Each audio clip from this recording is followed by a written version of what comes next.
The wedding planner's voice lowered, like she was about to confess a crime. Miss Hale, your family removed you from the guest list, but they want to keep the $37,000 you paid. Pause. Let that sink in, because I didn't scream. I didn't cry. I said something else. Cancel everything. Silence on the line. Then hesitation, fear. But you're not the bride. No, I said. I'm the one who owns the venue, the catering, and the hotel. And just like that, their perfect wedding started collapsing piece by piece. So tell me, what would you do if your own family tried to erase you but forgot you were the one holding all the power? If you had picked up that call, would you have done what I did? Or would you have stayed quiet, like always? Before we get into it, hit like and tell me, have you ever been the one who finally said no after years of keeping the family together? My name is Molly Hale, and I'd like to share a story from my life with you. I ask that you be understanding and not judge me too harshly. So let's begin. The wedding planner's voice trembled, thin as glass about to crack. Miss Hale, there's something I need to confirm. Your family has asked to remove you from the guest list for your sister's wedding, but they want to retain the $37,000 deposit you made. For a second, I thought I misheard. It wasn't the words I was surprised by, but the meaning behind them, because betrayal, when it finally arrives, doesn't knock, it rearranges reality. I'm sorry, I said, calmly, though my fingers tightened around the phone. Could you repeat that? A pause, papers shuffling, fear barely hidden. They said you wouldn't be attending the wedding. Is that really true? Not attending, as if I were a distant cousin, as if I hadn't wired the money myself twice when their dream venue slipped out of reach. I stood slowly, crossing my apartment to the window. Below, the city moved, indifferent, alive. Up here, something inside me was dying. Did my sister say this? I asked. Yes, and your mother confirmed it. Of course she did. A memory hit me, sharp, uninvited. My sister Ilara gripping my hands weeks ago, smiling through tears. You're the only one I can count on, Molly. I had believed her. God, I had believed her. Thank you for calling me, I said quietly. Another pause, then softer. I didn't feel right processing it without your confirmation. That was two of us. I ended the call. But the silence that followed wasn't empty. It was loud with every moment I swallowed my own hurt to keep the peace. Every bill I paid, every "you're overreacting," every time I was needed but never wanted. And then it came back, the real fracture. Brunch, laughter, my mother's voice light as if it cost nothing. Molly doesn't need a seat, she's just the wallet.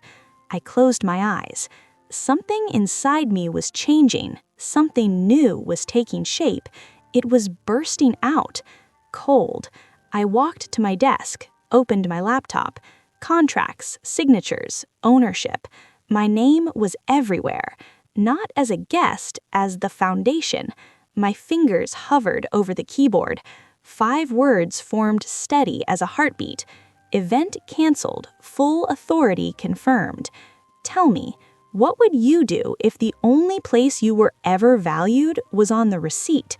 I clicked send, and in that quiet, irreversible moment, I didn't just cancel a wedding.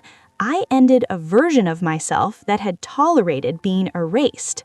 How long would it take for everything to fall apart if you simply stopped holding it together? The confirmation email arrived at 6:12 p.m. Event canceled. All services terminated under primary authority. I read it once, then closed my laptop. At 6:19, my phone detonated. Calls, messages, notifications stacking like collapsing dominoes. I deliberately ignored them, because for the first time in my life, I wasn't going to answer. The family group chat lit up.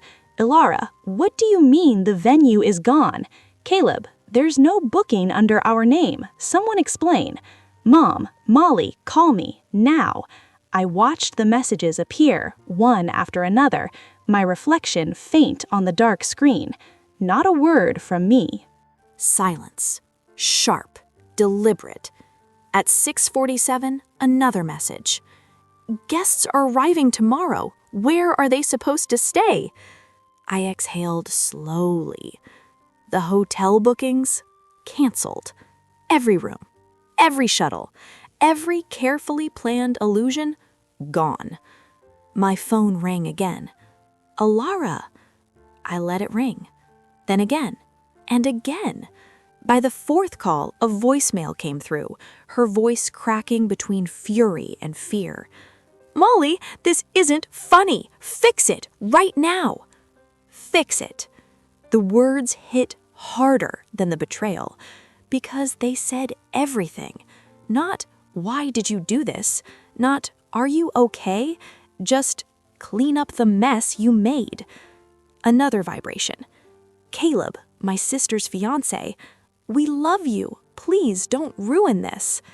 A laugh slipped before I could stop it. Quiet, hollow. Ruin it? As if I hadn't been erased before anything even began? At 7:32, the excuses started. It's a system error. The planner made a mistake. There's been a misunderstanding. I could almost hear my mother's voice shaping the narrative, smoothing over cracks with lies polished by years of practice. Anything but the truth. I walked to the window, pressing my forehead lightly against the cool glass. Below, headlights streamed like veins of light. Life continued, unaware, unbothered. And inside me, something shifted. Not anger, not even sadness. Something quieter, heavier, final. Because here's the truth no one prepares you for. When you stop saving people, they don't thank you, they unravel. My phone buzzed one last time. Mom, what have you done, Molly? I stared at the message, then locked the screen. Tell me, if your silence could finally make them feel what you felt for years, would you break it?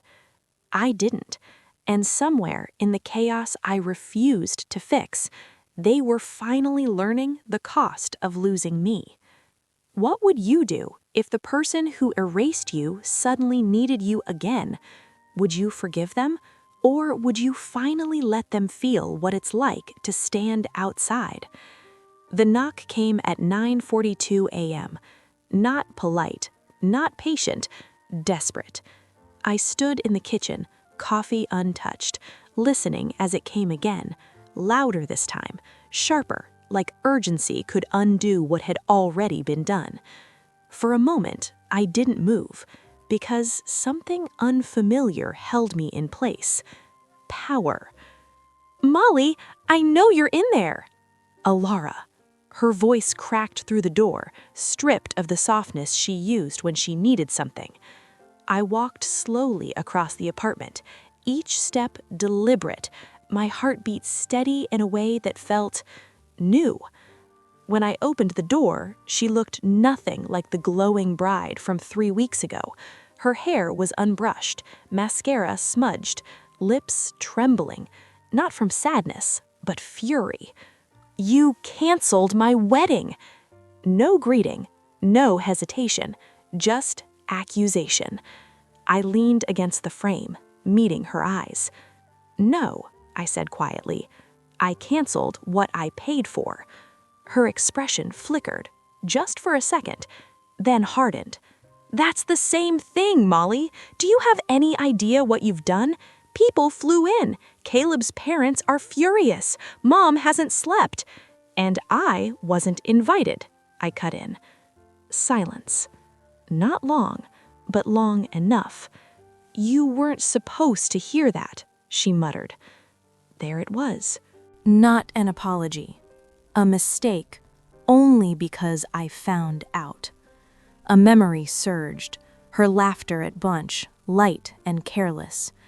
She's just the wallet. My throat tightened, but my voice didn't shake. "This isn't revenge," I said. "I subtracted myself, exactly like you wanted." Her eyes flashed. "You're exaggerating and making things more complicated than they need to be." I almost smiled, because that word, exaggerating, had always been their shield. "You let them erase me," I said, softer now, "after everything." For a moment, just one, I thought I saw something shift in her face. Guilt. Or maybe I imagined it. "So what now?" she demanded. "You just destroy everything?" I shook my head slowly. "No," I said. "I stopped building it." Her breath hitched, and for the first time, she had no script left to follow. "You're selfish," she whispered. "The final blow, the familiar one." I nodded once. If choosing myself makes me selfish, I accept that. And then I did something I had never done before. I closed the door on her. Not slammed, not shaken, just closed. The latch clicked. Soft. Final. On the other side, she stood in silence. And for the first time in her life, I wasn't the one reaching back. Tell me, how many times can someone walk out of your life before you finally stop opening the door? What do you take back when you finally realize nothing you gave was ever valued? The money? The time? Or the symbol they were going to wear while forgetting you existed? The boutique smelled of roses and expensive promises. I stepped inside at 10:08 a.m., heels quiet against polished marble, my name already waiting at the counter. "Miss Hale," the consultant greeted gently, recognition flickering in her eyes. "The gown is ready for final pickup." Of course it was. Perfectly pressed, carefully preserved. Like a lie no one had challenged until now. They brought it out slowly. Ivory silk, hand-stitched lace, a long, delicate train designed to follow someone who believed she was loved. My chest tightened, not because of the dress, because I remembered the moment when I paid for this wedding dress a few days ago. "Ilara deserves something breathtaking," Mom said at the time, her hand resting lightly on my arm. "You understand, don't you?" I had nodded. Of course I understood. I always did. "Would you like to schedule collection?" the sales associate asked gently. At that moment, I met her eyes. "No," I said. "I'd like to return it." She blinked just once, then nodded. "Of course. May I ask if there's an issue with the fit?" A pause, a breath. "No," I replied calmly, "just with the ownership." The paperwork took 6 minutes. 6 minutes to undo months of expectation. 6 minutes to reclaim something that was never truly hers. When the refund confirmation printed, the sound felt louder than it should have, like a quiet verdict finally spoken out loud. My phone vibrated. Ilara. Again. I answered this time. "What did you do?" Her voice was raw. "They said the dress. Molly, you returned it?" "Yes." A sharp inhale. "You've gone too far." I stepped outside, sunlight cutting across my face. "No," I said quietly. "I've finally found a place where love and self-respect come before everything else." Silence. Then, "You're ruining my life." The words hung there, heavy, familiar, wrong. I closed my eyes, and for a second, just one, the weight of years pressed against my chest. Every sacrifice, every dismissal, every moment I convinced myself love could be earned. It almost broke me. Almost. "I was never part of it," I said, voice steady despite the sting behind it. "I'm just correcting the story." I ended the call, because here's the truth no one wants to face. You can't wear a fairy tale built on someone else's silence. I looked back at the boutique window. The mannequin stood there in the wedding dress that had been made for Alara, and in fact, I realized that the dress suited the silent mannequin far better than it did my toxic sister.